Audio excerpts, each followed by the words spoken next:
After 4 long, tense days, we've reached a historic moment in this election.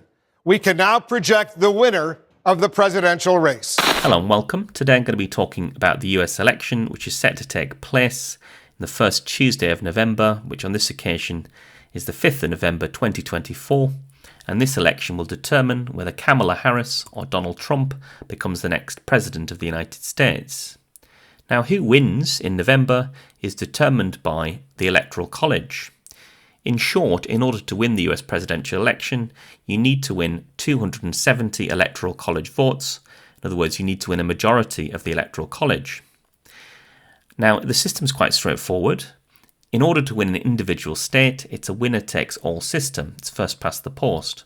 So what you need to do is win the most votes in that state, and if you do that, you're going to win all of the Electoral College votes for that state.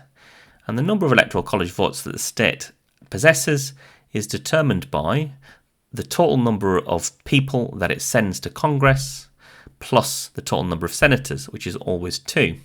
So to give an example of that, California, the largest state, well, it sends 52 people to Congress currently, plus 2 senators. So in the Electoral College, it's worth 54 Electoral College votes. And that state's also very easy to predict. It's a solidly Democratic state. So all of those 54 Electoral College votes are going to go to the Democrats, guaranteed pretty much this election. Whereas if we take another state, Alaska is one of the smaller states, so it only sends 1 person to Congress. It automatically gets 2 senators, and so it's only worth 3 Electoral College votes. And again, we can be pretty sure how that state's going to go. It's going to go Republican.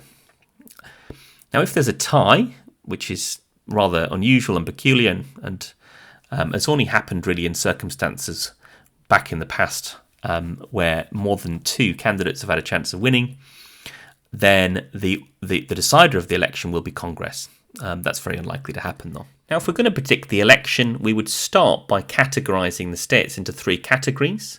You've got red states, which are solidly Republican states. You've got blue states, which are solidly Democratic states.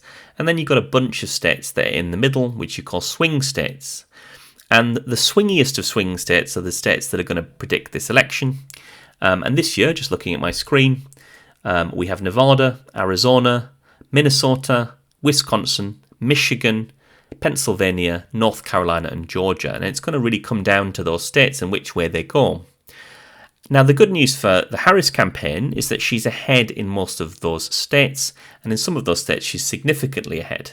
However, in most of those states, her lead is very, very marginal at this stage, and the way that polling works is there's always a large margin of error in individual polls, and even the polling average can be out at individual elections, as we've seen in the UK. Polls have not always correctly predict the outcome of elections. And if we go back to 2016 in the US, there was one Princeton pundit who gave over 98% chance of Hillary Clinton winning, and then he had egg on his face when Donald Trump ended up winning. So these things are always best taken with a pinch of salt. And actually, what the polling is telling us at the moment is that Harris is marginally ahead in the polling, but essentially it's something like a 55-45 proposition at the moment. Harris is marginally ahead, but essentially if we think about this in terms of possible universes in the future, 45% of the time, roughly, Donald Trump's going to become president. 55% of the time, Harris is going to become president. And I'm a bit of a poker player in my spare time. If you get it all in with ace-king versus any old pocket pair, it's going to be roughly those odds. And in poker parlance, we would call that a coin flip. So the reality is, at the moment, we don't know. But if you want to have an idea as we approach election day of who's going to win, the best thing you can do is look at state-level polling for those key swing states. And that's going to put you in a good position to make some kind of prediction, albeit a probabilistic prediction about who's going to win. Well, that's all for me from this video. As you can see, it's getting dark here, so I best finish. Don't forget to like and subscribe. Do check out my other videos. For now, goodbye and best wishes.